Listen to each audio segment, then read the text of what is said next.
नमस्ते बच्चों। मोल कंसेप्ट हमने कंप्लीट कर लिया, उसके एग्जाम्पल भी हमने सीख लिए।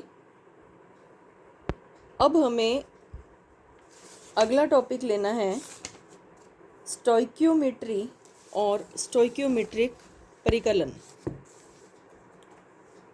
स्टोइकियोमेट्री और स्टोइकियोमेट्रिक परिकलन पढ़ने से पहले आपको एक और टॉपिक सीखना है जो इस टॉपिक से रिलेटेड है, वो है रासायनिक समीकरण को संतुलित करना।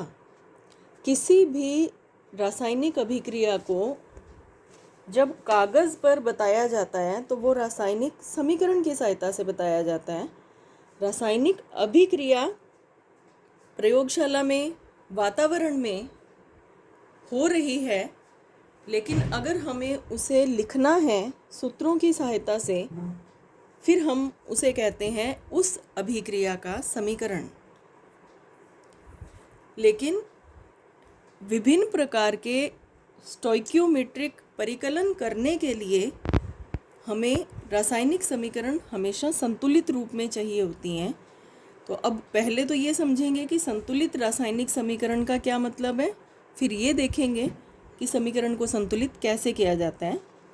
संतुलित रासायनिक समीकरण वह है जिसके दोनों ओर, ये तीर के दोनों तरफ, प्रत्येक तत्व के परमाणुओं की संख्या समान होती है। द्रव्यमान संरक्षण का नियम भी यही बताता है हमें। एग्जाम्पल देखिए, 4Fe plus 3O2 iron solid form में है, ठोस अवस्था में इसके 4 परमाणु, ऑक्सीजन गैस के 3 अणु ऑक्सीजन गैसीय अवस्था में है, मिल करके बनाते हैं Fe2O3 के 2 अणु। तो यह अभिक्रिया संतुलित है। ध्यान दीजिए, 4 Fe हैं और यहाँ भी 4 Fe हैं, 2 दूनी 4। ऑक्सीजन है 6, 3 दूनी 6, और यहाँ पर भी ऑक्सीजन है 6, 2 तिया 6। तो ये संतुलित समीकरण है। लेकिन अगली समीकरण देखिए, P4 फॉस्फोरस 4 हैं, इधर भी P4 4 फॉस्फोरस है, ऑक्सीजन O2 2 ऑक्सीजन है, लेकिन यहाँ पर O10 ऑक्सीजन है 10। तो यह समीकरण असंतुलित है। N2 2 nitrogen plus H2 2 hydrogen. इधर देखिए नाइट्रोजन तो 2 ही हैं, देखिए इसके पाँव में कुछ नहीं है, मतलब 1 है। 1 को 2 से गुणा करेंगे तो नाइट्रोजन तो 2 ही हैं, लेकिन हाइड्रोजन है 2 तिया 6, और इधर है हाइड्रोजन सिर्फ 2। तो इसका मतलब यह समीकरण भी असंतुलित है। समीकरण को संतुलित करते समय परमाणुओं की संख्या या अणुओं की संख्या बदली जा सकती है, परंतु सूत्रों के पादांक नहीं बदले जा सकते। इसे समझे आप। देखिए,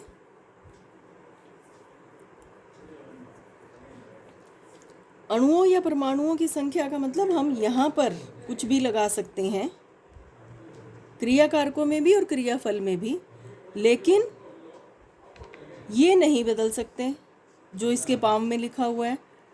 मैं बहुत बार बच्चों को हंसी मजाक में ये समझाया करती हूँ समीकरण संतुलित करते समय कि कभी भी किसी यौगिक के पाम को मत छेड़ना। पाम को छेड़ा तो दुलत्ती बढ़ जाएगी। आपको उसके आगे कुछ लगा देना है। यहाँ पर आपको अभी उदाहरण बताते हैं। आपके सामने एक अभिक्रिया का समीकरण रखा है। C3H8 ये प्रोपेन है, ऑक्सीजन से क्रिया करता है तो कार्बन डाइऑक्साइड और जल बनता है। ये भी गैस, ये भी गैस, ये भी गैस, और जल द्रव के रूप में। अब आपको समीकरण संतुलित करने के लिए मेरी एक सलाह होगी आपको कि आप जो समीकरण आपके सामने है उसको पेन से लिख लो, फिर आप पेंसिल लें और अंकों को बदलते रहें। पहली बात। दूसरी बात, समीकरण संतुलित करते समय हमेशा हम पहले, आप एक बात ध्यान दें, समीकरण में किसी भी अभिक्रिया का जो समीकरण होता है उसमें आपको 3 प्रकार के तत्व मिलते हैं। नंबर 1 ऑक्सीजन, नंबर 2 हाइड्रोजन और अन्य। ऑक्सीजन और हाइड्रोजन के अलावा जितने भी हैं वो हम अन्य में डाल देते हैं। समीकरण को संतुलित करते समय वैसे तो आप किसी भी तरीके से करिए, इसका कोई विशेष नियम नहीं है, लेकिन सबसे पहले आपको अन्य तत्वों को संतुलित करना चाहिए। जैसे इसमें अन्य तत्व है ही नहीं, सॉरी, इसमें है कार्बन, हाइड्रोजन है, ऑक्सीजन है और उनके अलावा अन्य तत्व है कार्बन। तो हमें पहले कार्बन का संतुलन करना चाहिए। यहाँ 3 कार्बन है और इस तरफ केवल 1 कार्बन है, तो हमें यहाँ पर लगा देना चाहिए 3। अब कार्बन इधर भी 3 और इधर भी 3। उसके बाद हमें संतुलन करना चाहिए हाइड्रोजन का।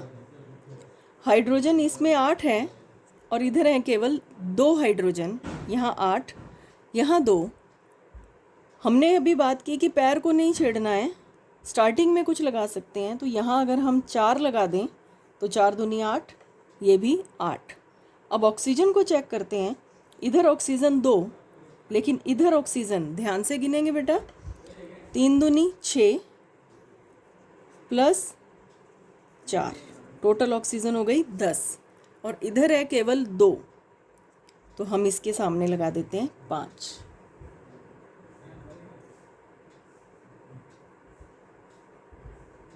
तो इस प्रकार से हमें जो प्राप्त हुआ इसको दोबारा चेक कर लेते हैं। 3 कार्बन 3 कार्बन, 8 हाइड्रोजन 8 हाइड्रोजन, 5 दूनी 10 ऑक्सीजन, 3 दूनी 6 प्लस 4 10 ऑक्सीजन। तो इस तरह से यह संतुलित हो गई। इसको आप देख लीजिए कि कैसे इसको संतुलित किया जाता है और उसके बाद आप इस समीकरण को दोबारा लिखें। अब प्रॉपर लिख लेंगे संतुलन के साथ। C3H8 plus 5O2 plus 3CO2 plus 4 water. अब आप एक इरेज़र लीजिए और जो आपने प्रश्न के अंदर लगाए थे पेंसिल से, उनको आप इरेज कर दो, साफ कर दो। असंतुलित समीकरण और ये है संतुलित समीकरण। अब किताब में देखिए, हम अपने असली टॉपिक की तरफ आते हैं, स्टोइकियोमेट्री और स्टोइकियोमेट्रिक परिकलन। स्टोइकियोमेट्री शब्द का मतलब है मापना।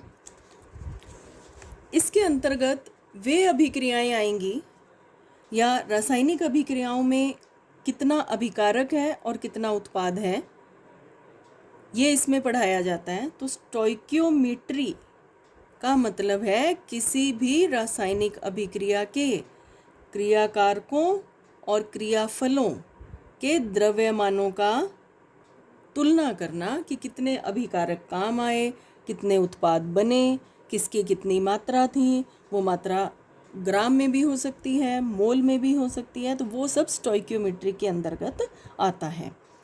अब यहाँ पर एक उदाहरण के रूप में एक रिएक्शन ली गई है। इसी रिएक्शन को मैं आपको समझाती हूँ कि कैसे कैसे ये रिएक्शन हमें क्या क्या सूचनाएं देती है। देखिए, एक संतुलित रासायनिक समीकरण निम्न सूचना देती है।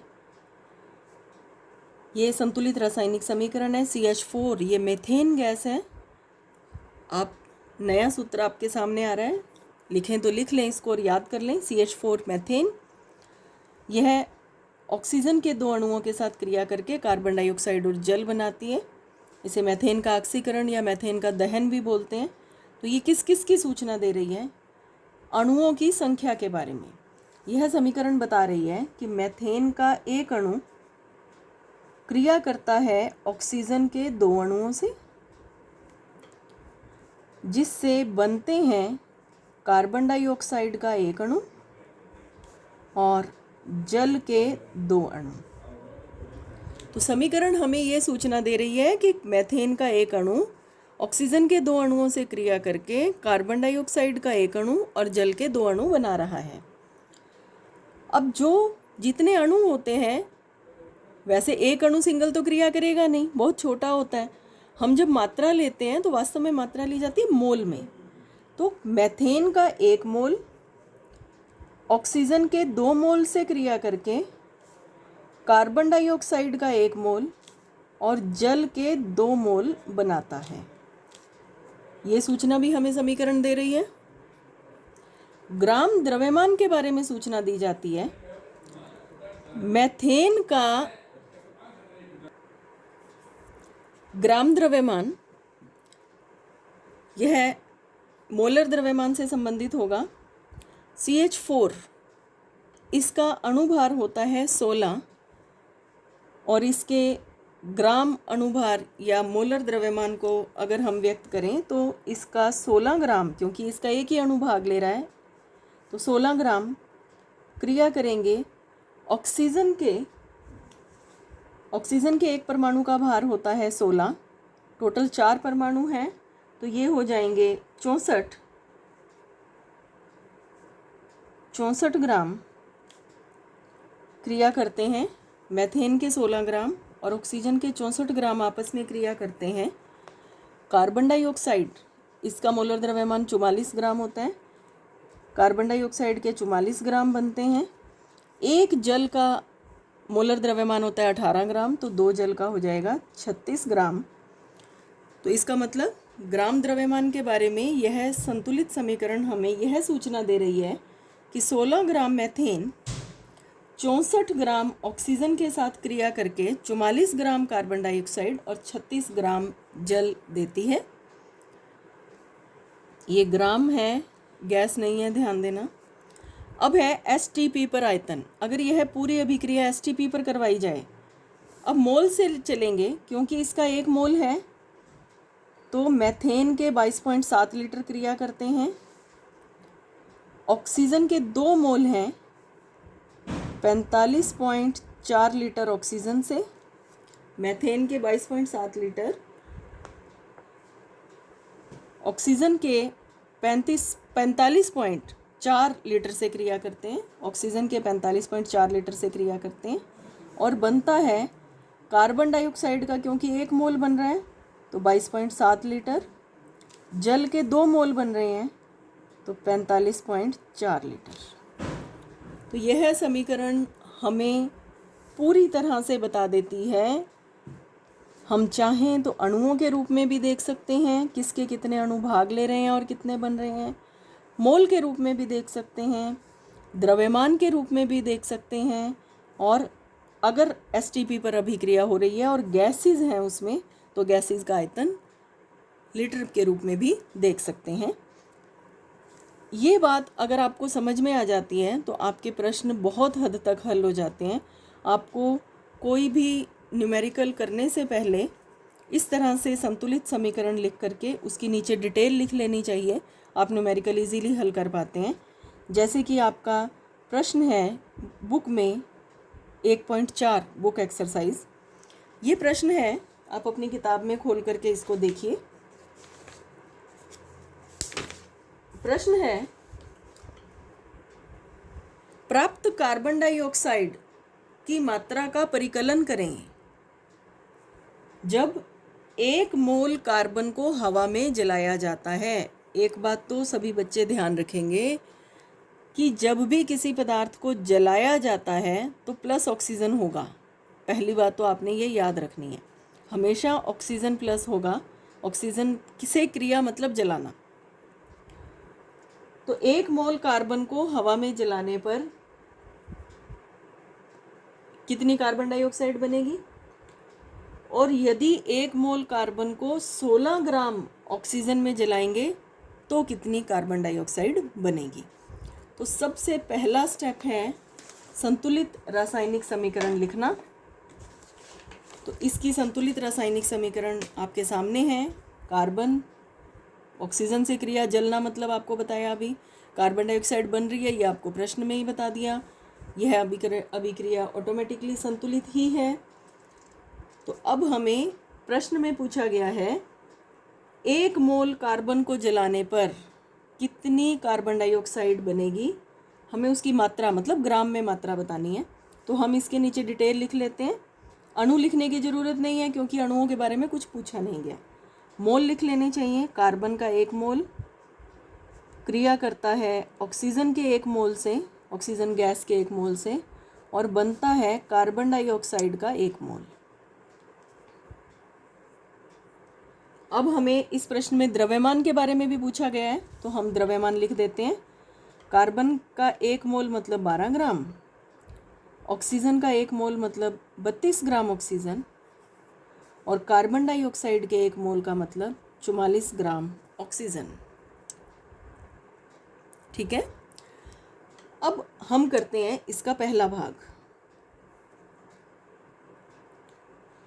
1 मोल कार्बन को जलाने पर प्राप्त कार्बन डाइऑक्साइड की मात्रा। दोबारा बता रही हूँ बच्चों, कार्बन डाइऑक्साइड की मात्रा का मतलब है ग्राम में मात्रा। तो अगर 1 मोल कार्बन को जलाया जा रहा है, आपको दिख रहा है, तो कार्बन डाइऑक्साइड की ग्राम में मात्रा 44 ग्राम। तो इसका उत्तर हो जाएगा 44 ग्राम। हम लिखेंगे समीकरण के अनुसार बराबर 44 ग्राम। आपको और कुछ बताने की ज़रूरत नहीं है, स्पष्ट आपने लिख दिया है, दिख रहा है 1 मोल कार्बन तो 44 ग्राम कार्बन डाइऑक्साइड। दूसरा भाग, आपसे ये पूछा गया है कि 1 मोल कार्बन को 16 ग्राम डाई ऑक्सीजन, O2 को डाई ऑक्सीजन बोलते हैं बेटा, में जलाने पर प्राप्त कार्बन डाइऑक्साइड की मात्रा। अब देखिए,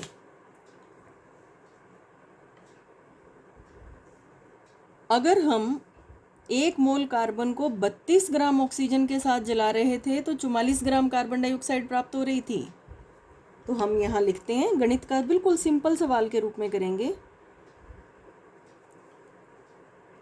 1 मोल कार्बन को 32 ग्राम ऑक्सीजन के साथ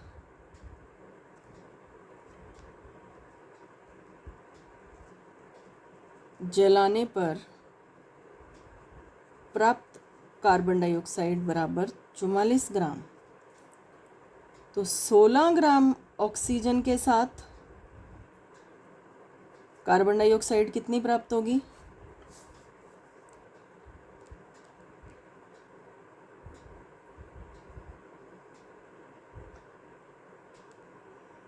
चुम्मालीस बटा 32 गुणा 16, 22 ग्राम। तो यहाँ से हम इस प्रकार से इसको निकाल सकते हैं। दोबारा समझ लें, पहले हमने संतुलित रासायनिक समीकरण लिखी, फिर प्रश्न में क्योंकि मोल और ग्राम दो बातें हुई हैं तो हमने मोल का सिस्टम लिख लिया, हिसाब किताब लिख दिया, और ग्राम का भी लिख दिया। अब जो बात आपसे पूछी गई है कि 1 मोल कार्बन को जलाने पर प्राप्त कार्बन डाइऑक्साइड की मात्रा, तो 1 मोल कार्बन 44 ग्राम। 1 मोल कार्बन को 16 ग्राम डाइऑक्सीजन में जलाया जाए, जब 1 मोल कार्बन को 32 ग्राम डाइऑक्सीजन में जलाते थे तो 44 ग्राम कार्बन डाइऑक्साइड प्राप्त हो रही थी। 16 ग्राम में जलाएंगे तो 22 ग्राम रह जाएगी। अब अगला प्रश्न है, आपकी बुक का ही क्वेश्चन है ये।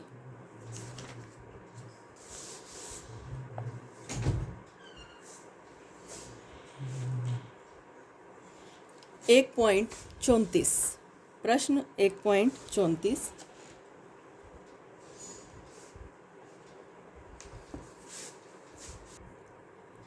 एक 1.36 प्रश्न करेंगे हम। 1.34 कॉम्प्लिकेटेड है, उसको बाद में देखेंगे।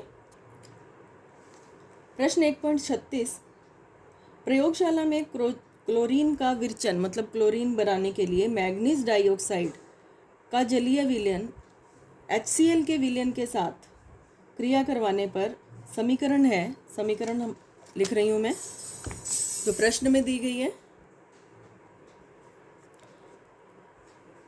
ये समीकरण आपको क्वेश्चन पेपर में दी गई है, क्वेश्चन में दी गई है, क्योंकि इसमें प्रश्न में ग्राम का सिस्टम सारा पूछा गया है, तो हम केवल ग्राम के बारे में ही इसकी डिटेल लिखते हैं।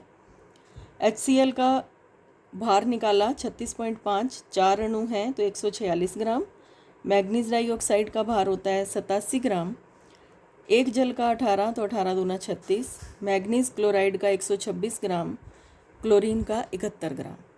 अब आपसे प्रश्न पूछा गया है कि 5 ग्राम मैग्नीज डाइऑक्साइड से HCl के कितने ग्राम क्रिया करेंगे।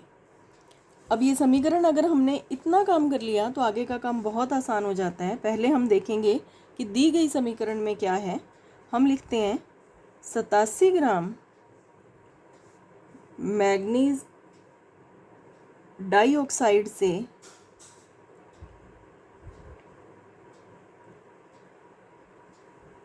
क्रिया करने वाला HCl 146 ग्राम। तो 1 ग्राम मैग्नीज डाइऑक्साइड से क्रिया करने वाला HCl 146/87 ग्राम। प्रश्न में हमसे पूछा गया है 5 ग्राम के लिए। तो 5 ग्राम मैग्नीज डाइऑक्साइड से क्रिया करने वाला HCl 146/87 × 5 बराबर 8.40 ग्राम। इस प्रकार आपके पास समीकरण हो, परमाणु भार पता हो। आपको पहले भी बताया था मैंने, मोस्टली परीक्षा में साथ में दे दिए जाते हैं, तो आप अणुभार निकाल करके ग्राम में मात्रा निकाल लें और उसके बाद जो पूछा गया है उसको उस हिसाब से कर दें। जैसे कि हमने यहाँ पर समीकरण लिखी, उसके भार ग्राम में लिख लिए सभी के, सिर्फ अणुभार को ग्राम में बदला है और कुछ नहीं किया। प्रश्न में आपसे पूछा गया था कि 5 ग्राम मैग्नीज डाइऑक्साइड के साथ कितने HCl क्रिया करेंगे। तो जो समीकरण में है वो पहले लिख लो कि 87 ग्राम के साथ 146 ने क्रिया की, तो 5 के साथ 146/87 × 5 तो 8.40 ग्राम। तो इस प्रकार हम स्टोइकियोमेट्री परिकलन को कर सकते हैं। Thank you.